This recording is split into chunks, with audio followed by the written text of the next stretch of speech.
Spanyol berpesta menggelar parade meriah merayakan juara Piala Dunia 2026. Estos últimos 50 días, el Mundial en escena. ¡Manos arriba, banderas al alto! ¡Arriba, caballo, que he visto también!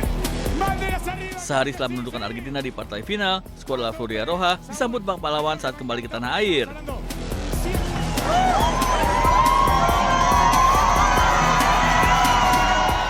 Parade seluruh pemain dan ofisial tim Matador menggunakan bus atap terbuka sambil memamerkan trofi Piala Dunia.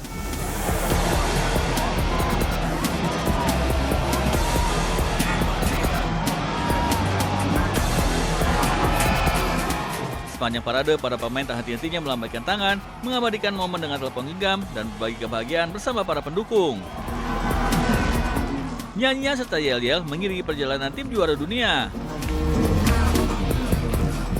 Lautan merah kuning para penggemar Spanyol memenuhi ibu kota Madrid. Lalu lintas di sejumlah titik ibu kota Spanyol pun sempat lumpuh akibat membludaknya antusiasme para supporter yang ingin menyaksikan para juara dari dekat.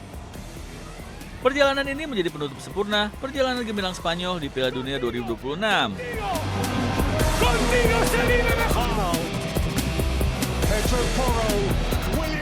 Tim asuhan Luis de la Fuente sukses menaklukkan Argentina lewat gol tunggal Ferran Torres di final, sekaligus mengantarkan La Furia Roja meraih gelar Piala Dunia kedua dalam sejarah setelah penantian selama 16 tahun.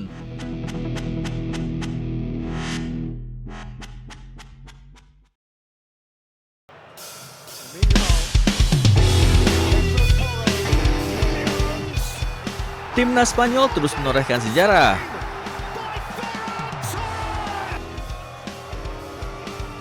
Dua tahun setelah menjadi juara Eropa 2024 di Berlin, La Furia Roja kembali berdiri di puncak dunia dengan mengalahkan Argentina 1 gol tanpa balas pada final Piala Dunia 2026 di New Jersey.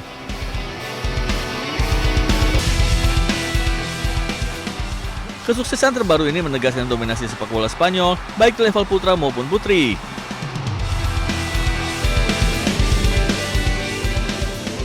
La Furia Roja menjadi negara pertama yang secara bersamaan menyandang status juara dunia putra dan putri setelah tim putri lebih dulu menaklukkan Inggris pada final Piala Dunia 2023 di Sydney dan meraih medali emas Olimpiade Paris 2024.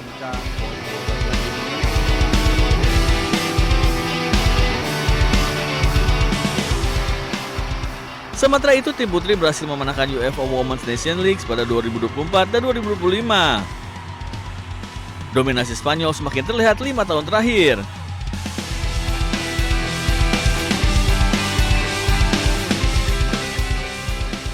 Dalam periode tersebut mereka berhasil meraih 16 gelar dunia dan Eropa, mulai dari level usia di bawah 17 tahun hingga timnas senior.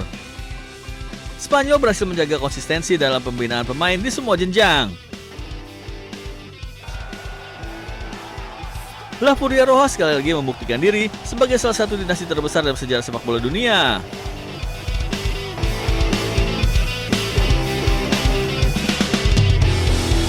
Kira hoak, yo. Ini pajak kemarin untuk warung samping bengkel saya, yo. Masyarakat Pati melalui Aliansi Masyarakat Pati Bersatu AMPP, Dinas Pekerjaan Umum dan Tata Ruang DPUTR Kabupaten Pati didesak memberikan klarifikasi terkait penarikan pajak pedagang hingga ratusan ribu rupiah yang viral di media sosial. Pasalnya, hal tersebut sangat membebani masyarakat bawah, khususnya para pedagang kecil. Pihak DPUTR menjelaskan jika penarikan pajak tersebut bukanlah pajak untuk pedagang, melainkan penarikan pajak tanah irigasi sungai yang dipergunakan masyarakat untuk mendirikan warung atau usaha. DPUTR juga menyatakan jika pemilik warung sebelumnya sudah mengajukan izin atas pendirian bangunan semi permanen dan sudah diberitahukan sosialisasi terhadap penarikan retribusi pajak 1 bulan sebelumnya.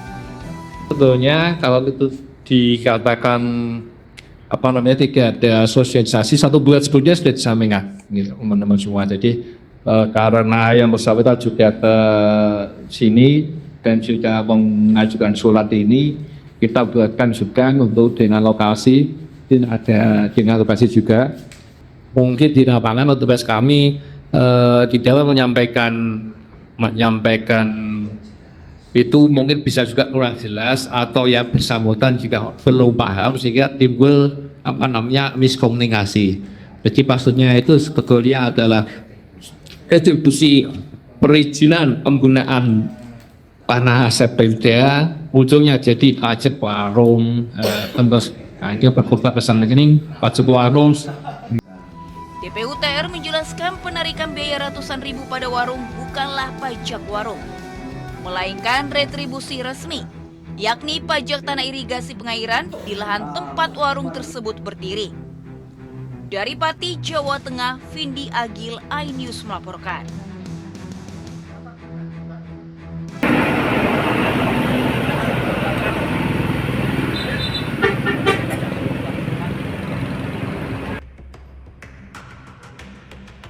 Dibantu warga, petugas berupaya mengevakuasi sopir truk tangki pengangkut minyak sawit yang tewas terjepit usai bertabrakan dengan 3 kendaraan lain di Jalan Wonosobo, Parakan, Wonosobo. Peristiwa bermula saat truk tangki melaju dari arah Parakan menuju Wonosobo, melintasi jalan lurus dan menurun. Pengemudi diduga tidak dapat menguasai laju kendaraan hingga menabrak truk di depannya. Menghantam mobil pikap dan minibus Mobilio, truk tangki terperosok dalam selokan. Dan sementara hasil olah TKP, kejadian ini searah ya. Jadi posisi truk tangki minyak ini dari arah Temanggung menuju Wonosobo dan menabrak secara beruntun 3 kendaraan lainnya yang tadi. Akibat benturan keras, sopir truk tangki warga Semarang tewas di lokasi.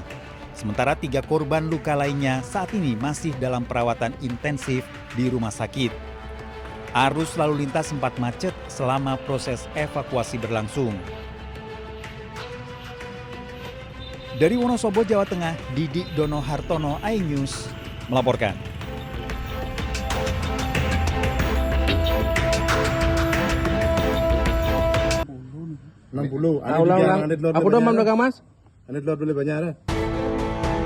Gusti dan Komang, pasangan suami istri ditangkap petugas Polsek Ubud dan Satreskrim Polres Gianyar usai mencuri perhiasan emas milik seorang warga di wilayah Ubud, Bali. Emas yang dicuri para pelaku ditaksir bernilai lebih dari 90 juta rupiah. Hasil penjualan emas digunakan untuk melunasi hutang, membiayai kebutuhan hidup sehari-hari, serta membayar perawatan wajah berupa operasi plastik hidung yang dijalani pelaku wanita.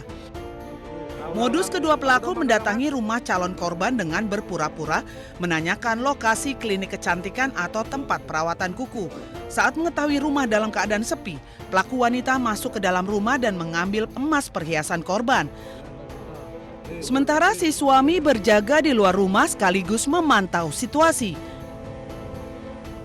Suaminya menunggu di depan rumah dan istrinya masuk ke dalam rumah berpura-pura masuk menanyakan apakah di tempat itu ada salon maupun ada tempat-tempat nail.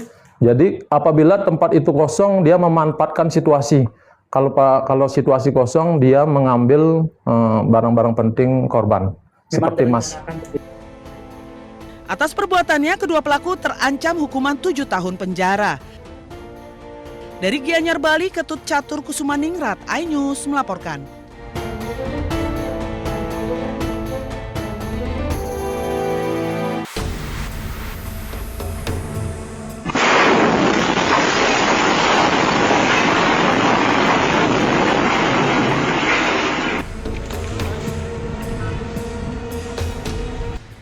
Setelah 11 jam pencarian, tim SAR gabungan akhirnya berhasil mengevakuasi 1 korban ledakan rumah di Grand Polonia, Kota Medan, Sumatera Utara. Korban Jessica, istri dari pemilik rumah, dievakuasi di kamar mandi lantai 2 dalam kondisi meninggal dunia. Evakuasi tubuh korban yang terjepit reruntuhan bangunan setelah petugas mengerahkan alat berat. Tim SAR gabungan berhasil mengevakuasi 1 orang korban yang kita cari. Kemungkinan besar akan kita upayakan untuk tidak dirobohkan semua ya. Kita harus mencari titik-titik yang memang signifikan untuk kita temukan korbannya. Dua lagi berarti Pak? Diinfokan 2 lagi. Bahwa soal Bapak dari pemilik rumah, puji Tuhan sehat walafiat, pada saat kita evakuasi dari lantai 3 sampai dengan saat ini sudah berbincang-bincang juga, kita mendalami informasi. Kemudian yang anak balita saya sampaikan tadi lagi dirawat di Kolombia, kita doakan semoga prosesnya penyembuhannya lancar. Dan yang ketiga adalah si kurir pengirim paket itu yang tidak ada kaitan dengan kejadian ini, itu juga lagi dirawat di rumah sakit. Sebelumnya, suami dan anak balita korban berhasil dievakuasi dan kini dirawat di rumah sakit. Petugas masih mencari 2 korban lainnya, yakni ART dan pengasuh anak yang masih terjebak reruntuhan. Senin sore, ledakan keras menghancurkan rumah mewah berlantai 2 di Komplek Perumahan Grand Polonia Medan, Kota Medan.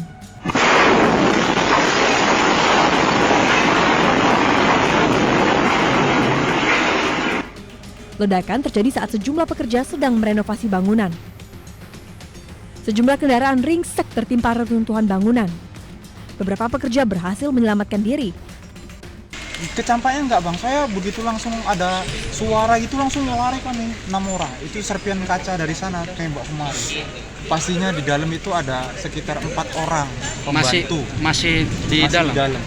Selain mencari 2 korban yang masih tertimbun, polisi masih menyelidiki penyebab pasti ledakan. Tim Liputan iNews melaporkan.